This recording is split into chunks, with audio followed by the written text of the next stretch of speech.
वालेकुम स्टूडेंट्स, कैसे आप सब। उम्मीद करती हूँ आप सब लोग ठीक होंगे, खैरियत से होंगे। आज हम चैप्टर 3 स्टार्ट करेंगे। केमिकल बॉन्डिंग के नाम से है ये, ठीक है। और इसका सबसे पहला लेक्चर है why do atoms form chemical bonds.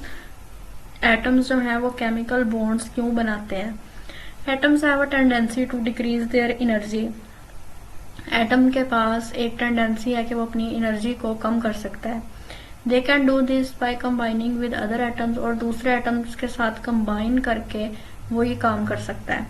It is a natural phenomena because it increases the stability of atom. ये एक नेचुरल फिनोमेना है क्योंकि ऐसा करने से उसकी जो स्टेबिलिटी है, एटम की स्टेबिलिटी है, वो इंक्रीज होती है। How do atoms succeed in lowering their energy. अब क्वेश्चन ये है कि एटम्स जो हैं वो अपनी एनर्जी को लोअर करने में कैसे मदद हासिल होती है उनको, ठीक है। The early chemist had started thinking about this a long time ago. जो शुरू वाले साइंसदान थे उन्होंने इस बारे में बहुत पहले सोचना शुरू कर दिया था। They finally succeeded to get an answer only when the noble gases helium, neon, argon, krypton and xenon were discovered. इसका आंसर उन्हें तब मिला जब helium, neon, argon, krypton and xenon जो है ये वाले नोबल गैसेज डिस्कवर हुए, तब उनको इसका आंसर मिला। Helium has 2 electrons in the outermost shell. अब जो हीलियम था उसके आउटर मोस्ट शेल में 2 इलेक्ट्रॉन थे। ये है हीलियम फॉर एग्जांपल, ठीक है। हीलियम है और इसके शेल में 2 इलेक्ट्रॉन है, ठीक है। ये 2 इलेक्ट्रॉन बना दिए। While all other noble gases have 8 electrons in their outermost shell, लेकिन दूसरी बाकी जितनी भी noble gases हैं उनके outermost shell में 8 electrons हैं।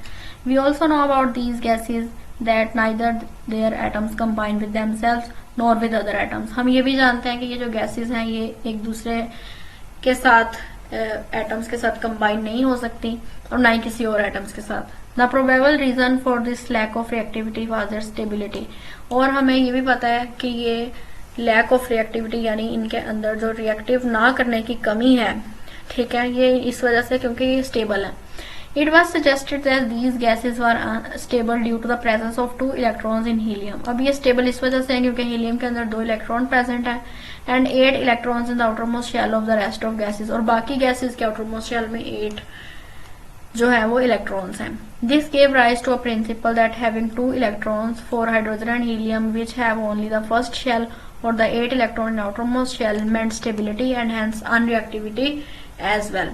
This principle was named as duplet or octet rule। इस रूल को उन्होंने duplet या octet rule का नाम दे दिया, ठीक है। The discovery of duplet or octet rule was followed by another similar suggestion that atoms form bonds because they would like to lower their energy by computing their duplet or octet। अब ये rule बन गया कि दूसरे जो atoms थे उन्होंने अपनी एनर्जी को जो था वो लोअर करना था। क्यों, कैसे करना था, अपने ऑक्टेट और डुप्लेट को कंप्लीट करके, ठीक है। अगर यानी किसी का सबसे लोअर मोस्ट शेल है तो उसने अपने 2 इलेक्ट्रॉन पूरे करने थे, अपना डुप्लेट कंप्लीट करना था, या फिर किसी ने अपना ऑक्टेट पूरा करना था, अपने 8 इलेक्ट्रॉन सबसे आउटर मोस्ट शेल में पूरे करने थे, ठीक है। For example for sodium atom it is easy to lose 1 electron and stabilize itself then to gain 7 electrons. अब जो हमारे पास सोडियम एटम है, ठीक है, उससे ये इजी है कि वो 1 इलेक्ट्रॉन लूज कर दे, या फिर ये इजी है कि वो 7 इलेक्ट्रॉन किसी से ले अपना ऑक्टेट कंप्लीट करे या ऑक्टेट लूज कर दे।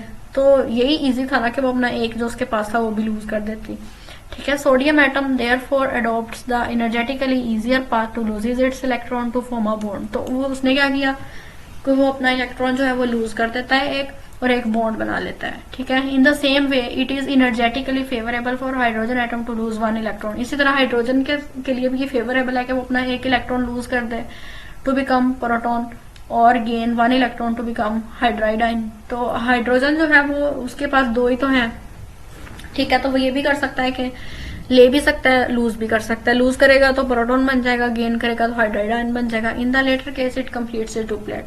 तो दोनों केसेस में जो दूसरे केस में जो है यानी कि अगर वो गेन करेगा 1 इलेक्ट्रॉन तो उसका डुप्लेट कंप्लीट हो जाएगा, ठीक है।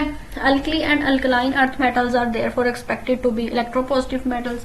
अब अल्कली और अल्कलाइन अर्थ मेटल्स जो हैं ये इलेक्ट्रोपॉजिटिव मेटल्स हैं which will form bonds with electronegative elements, जो इलेक्ट्रोनेगेटिव एलिमेंट्स के साथ बॉन्ड्स बनाते हैं, लाइक ऑक्सीजन एंड क्लोरीन, यानी ऑक्सीजन और क्लोरीन के साथ बॉन्ड बनाते हैं। Although in the beginning शुरू में the octet rule played a significant role in understanding the nature of chemical bond, शुरू शुरू में तो ये होता था कि ऑक्टेट रूल जो है इसने बहुत अच्छा रोल प्ले किया केमिकल बॉन्ड की नेचर को समझने के लिए, yet further investigations found it to be less important. लेकिन बाद में जो इन्वेस्टिगेशंस हुई उसके बाद ये बहुत ही ज्यादा लेस इंपॉर्टेंट हो गया, तब इसकी अहमियत ना रही। ठीक है, यहाँ तक आज का हमारा टॉपिक था। नेक्स्ट टॉपिक में हम केमिकल बॉन्ड को डिस्कस करेंगे। यहाँ तक कोई क्वेश्चन है? फिलहाल तो ये इंट्रोडक्शन था, इसमें इतना आपको कुछ याद करने वाला नहीं था, बस आपने इसको बस थोड़ा बहुत इसका कॉन्सेप्ट ही याद रखना है कि ऑक्टेट रूल और डुप्लेट रूल क्या है। ठीक है, और कौन से स्टेबल हैं कौन से नहीं है, और इनके आपने खासकर इनके सिंबल्स याद रखने हैं। ठीक हो गया, यहाँ तक आज का हमारा टॉपिक था। इंशाल्लाह अगली वीडियो में मिलेंगे, तब तक के लिए अल्लाह हाफिज।